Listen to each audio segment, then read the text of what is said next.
Welcome to the training for the new production scheduling cloud application. This is lesson number 4 out of 12. In this lesson, we will focus on the various data setups that have to be performed inside production scheduling. This is for scheduling relevant data that is not directly available in the Oracle Manufacturing Cloud, for example, changeover rules. Note that all this data is managed by a scheduling organization, and any schedule created for a particular scheduling organization will utilize that same data. Let's begin with the overview of data maintenance activities within production scheduling.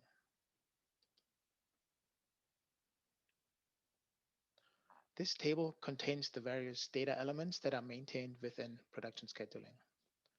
Note that in the initial release, not all data maintenance UIs will be available. However, all the data can be managed using REST services, which we will discuss in lesson 11. Now let's review each of those data elements in more detail. First, we have a look at how manufacturing attribute groups and item attribute groups can be enabled for use within production scheduling.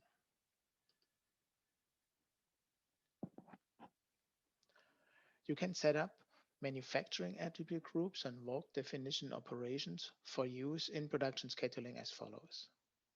Navigate to the production scheduling work area, then go to the Manage Scheduling Organizations page. For a specific scheduling organization, use the Actions menu and select Attributes. Then in tab Manufacturing Attribute Groups, click on the Add Action button, and in the dialog that appears, select the attribute group of interest. Note that this dialog is not shown on this page.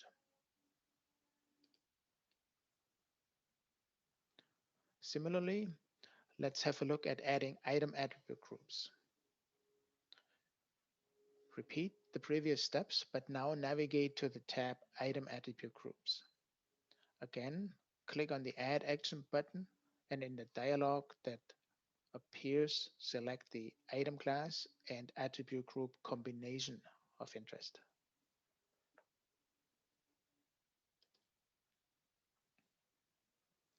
In the next topic, we will explain how attribute data is refreshed.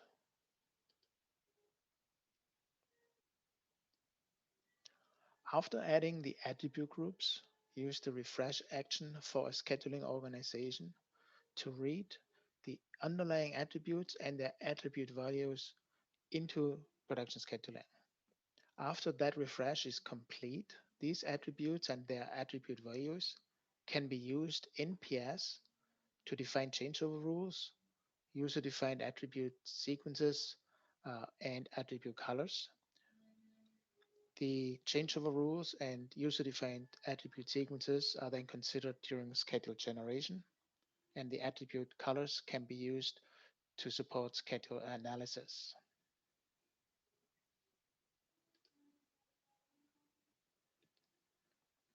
The next topic explains how attributes are associated with resources. Typically, not all attributes that may be defined will be relevant for all resources.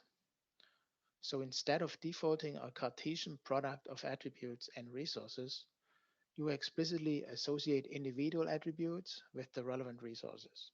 And you do this as follows.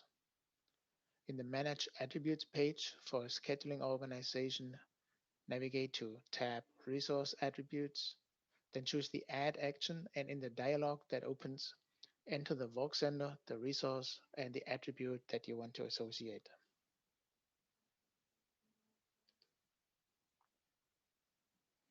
This topic will discuss some scheduling specific resource parameters.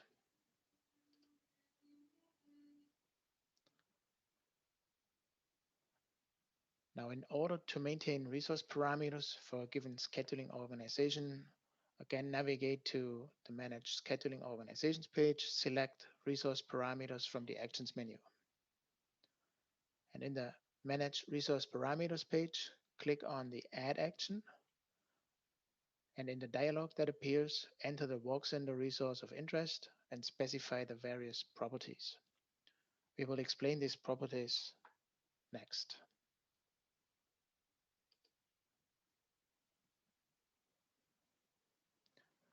This table contains all the resource parameters that can be defined.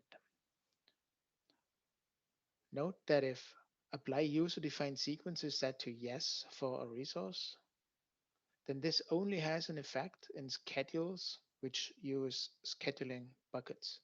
And the scheduling buckets are defined in the schedule options.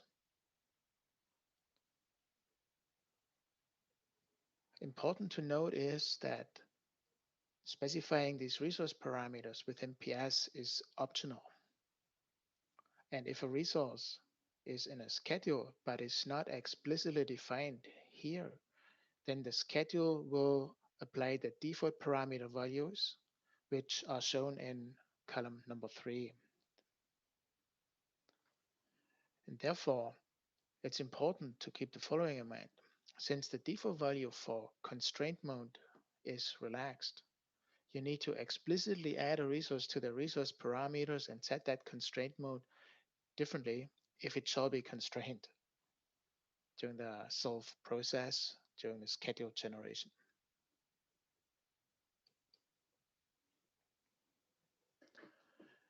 The next topic will cover resource groups and how they are used in production scheduling. Defining resource groups within production scheduling solves two main purposes. For one, resource groups make it easier to define changeover rules for like resources, since fewer rules have to be defined. And two, resource groups can be used to filter data in the Gantt chart to focus on a specific set of resources. For example, resources from a specific work area only. It is advisable to define a default resource group in a schedules view option to limit the initial data loads when opening the schedule views. Note that the initial release of production scheduling will not have a UI for the resource group maintenance. So you need to maintain those via REST services. In the next topic, we talk about changeover rules. The loss of capacity that occurs when setting up a resource from producing an item A to producing a different item B is modeled via attribute-based changeover rules. The applicable changeover time typically includes time for both cleanup and setup activities. Now production scheduling considers these changeovers during the schedule generation together with other constraints and objectives. Again, the initial release of production scheduling will not have a UI for changeover rule maintenance, and they have to be managed via REST services. Next, let's go over user-defined attribute sequences.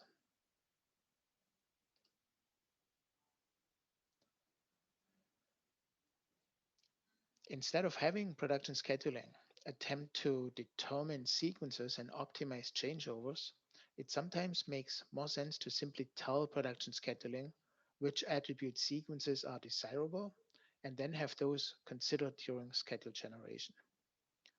This can be done via user-defined attribute sequences. And again, the initial release will not have a UI for that data maintenance, and you have to use REST services.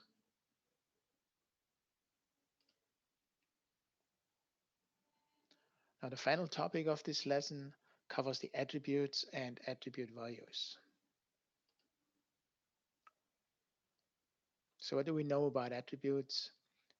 Attributes and attribute values, they are maintained in SCM execution, and the scheduling organization refresh retrieves the attributes and values into production scheduling,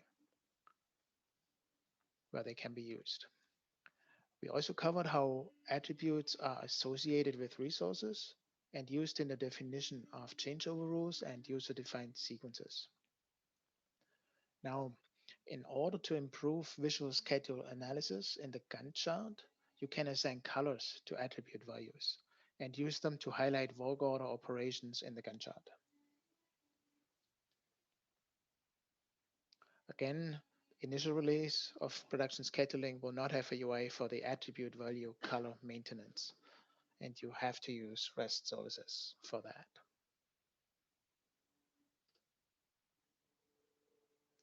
Now, in summary, the usage of attributes and attribute values within production scheduling drive sequencing decisions, and they make it easier to analyze the production schedule within the schedule views.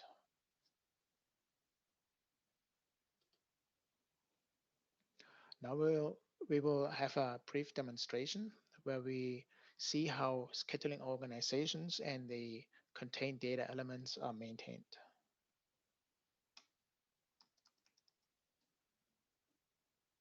After logging into production scheduling, you see your list of schedules. Click on the Manage Scheduling Organizations button to get to the organizations. Here you could add additional scheduling organizations or delete existing ones if need be. And for the data maintenance activities, use the Actions menu. And for example, choose the attributes, where here I can now define the manufacturing attribute groups and the item attribute groups, and make the associations between works in the resources and specific attributes. The process is always the same. Simply, click on the Add button and then fill the dialog with appropriate values and select OK once you're done. I will not do that here.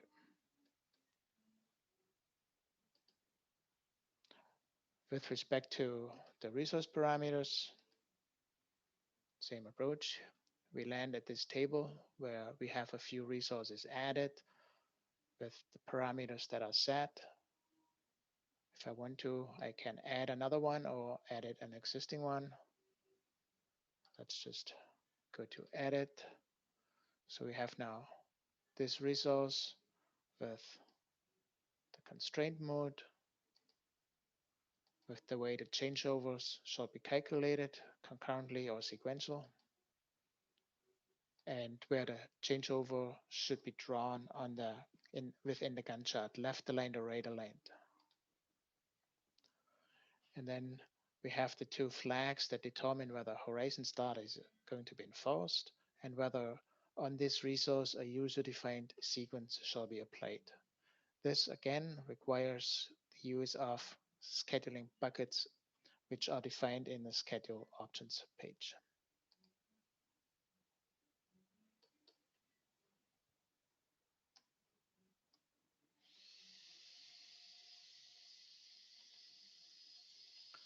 Summarizing this lesson, we reviewed all data elements that are maintained within production scheduling. It's important to remember that all those data elements are maintained by scheduling organization and that all schedules for a given organization will use that same data. And again, while not all data maintenance UIs are available in the initial release, all the data can be maintained via REST services, and those will be covered in detail in lesson 11.